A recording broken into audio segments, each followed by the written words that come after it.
Buenos días, buenas tardes, hermanos, amigos. El tema para hoy es juzgar daña a la iglesia. Y quiero que empecemos leyendo el versículo bíblico de Romanos 14:19, que dice, así que sigamos lo que contribuye a la paz y a la edificación. Ese es el mensaje que Pablo quiere que todas las personas sigamos en la iglesia. ¿Por qué? Porque si nosotros no llevamos cosas constructivas, sino que estamos juzgando y criticando, pues vamos a desanimar a los demás hermanos. También debemos buscar en la Biblia Jeremías 17:9 que dice, engañoso es el corazón más que todas las cosas y perverso. ¿Quién lo conocerá? Y en este momento quiero que recordemos la historia de David y el profeta Natán. David era el rey de Israel en ese momento y Natán era el profeta de Dios. Natán llegó a David cuando David cometió pecado con Betsabé y le contó una historia, le dijo, mira rey, en el reino hay una persona muy injusta que le quitó una ovejita que tenía una familia y él que tenía muchas ovejas no quiso matar ninguna para sus invitados. Y entonces David se enojó. La segunda de Samuel, la Biblia dice en segunda de Samuel 12, 9 y 10, que el furor de David se encendió mucho, mucho. Se enojó en gran manera y dijo, esa persona tiene que pagar 4 veces más y aún así debe morir. Y cuando Natán le dijo, rey, esa persona eres tú, David se le cambió el rostro y, uy, caramba, ahora sí, ahora sí pido perdón y pido clemencia. ¿Por qué? Porque fue muy rápido al juzgar y al condenar actos hacia otra persona sin pensar que los actos que él había cometido pues también eran igual de graves. Entonces, cada vez que nosotros cometemos alguna falta, siempre intentamos taparla o desviar esa falta hacia otras faltas de otras personas, lo cual no debe ser, porque pues nosotros no somos los jueces ni somos llamados a juzgar. De hecho, nuestros corazones tienen maldad, porque el mismo profeta Jeremías decía que engañoso es el corazón más que todas las cosas y es perverso. Nadie lo puede conocer, nadie puede conocer las intenciones que tiene otra persona. Entonces, esa perversidad del corazón humano eh, hace que juzguemos y que critiquemos, así como en Lucas 7 del 36 al 50 dice que Simón el fariseo criticaba y juzgaba a María Magdalena y a Jesús, siendo él mismo el que había inducido a María Magdalena a pecar.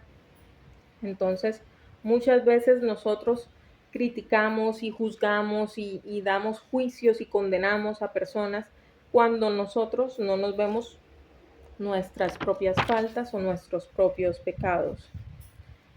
Y el mismo Jesús también contaba parábolas y decía, vea, todas las personas no sabemos qué tan bueno tienen el corazón y debemos saber perdonar porque el mismo Dios nos perdona. Él contaba que una persona le perdonó a otra una deuda enorme y esa persona a la que perdonaron no fue capaz de perdonar una deuda pequeñita.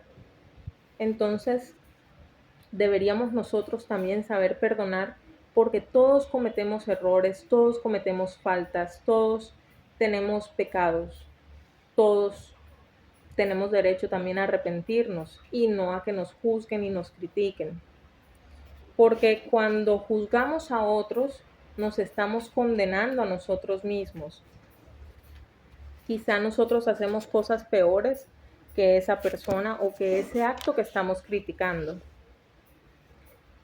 Así como David que criticó y juzgó y condenó a una persona y esa persona era él.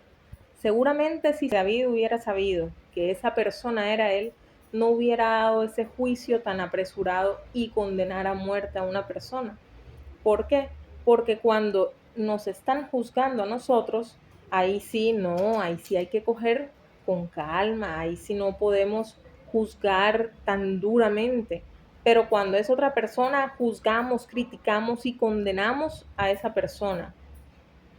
Pero deberíamos nosotros también ser un poco más eh, benévolos, un poco más buenos, porque pues no sabemos cuándo nos van a juzgar a nosotros, y todos también tenemos errores.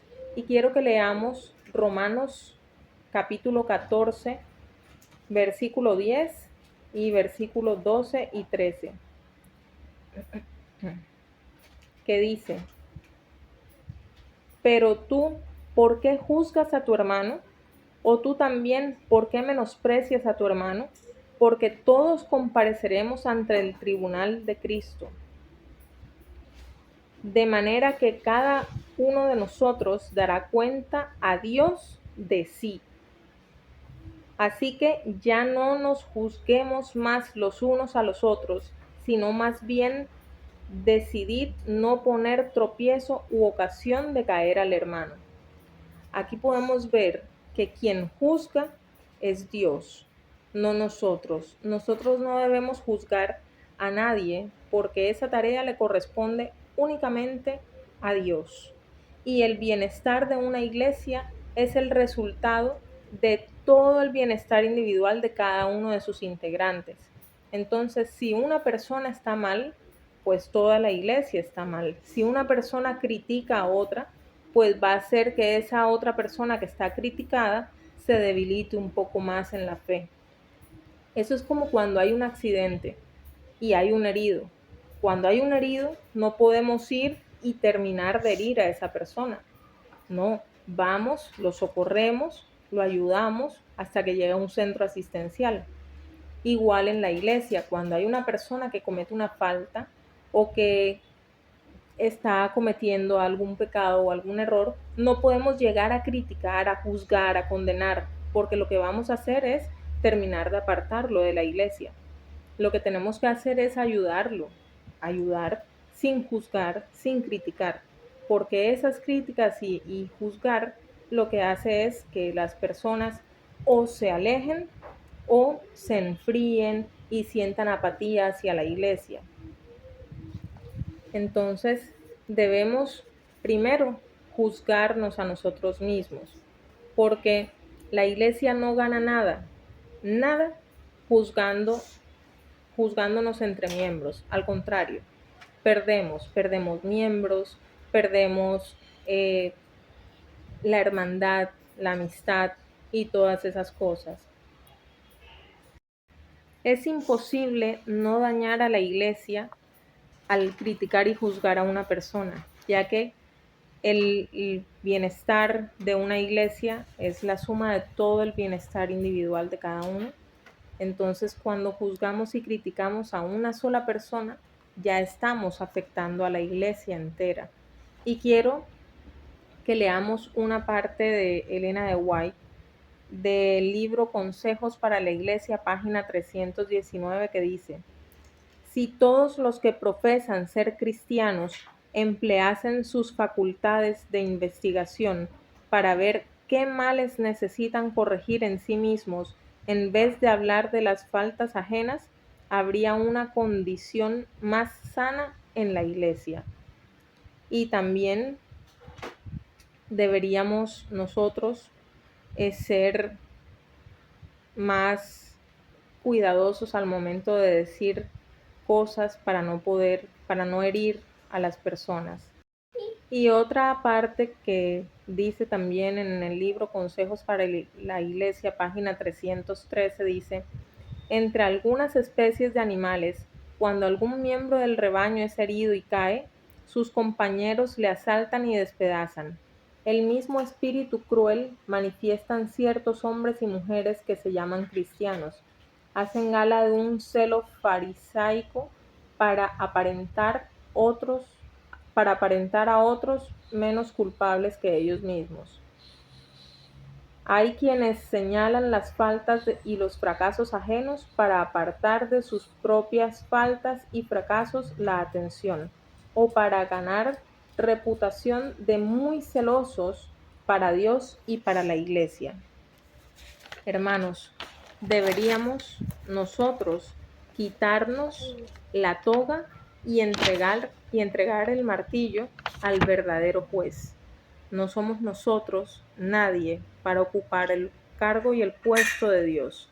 Dios es el que juzga y Dios es el que condena y Dios es el que absuelve, no nosotros. Entonces, dejemos de juzgar y dejemos de condenar para que toda la iglesia esté mejor. Y entreguemos ese martillo y la toga a Dios, que es quien nos va a juzgar y quien nos va a dar su perdón o nos va a condenar. Que tengan un buen día, una buena tarde o una buena noche.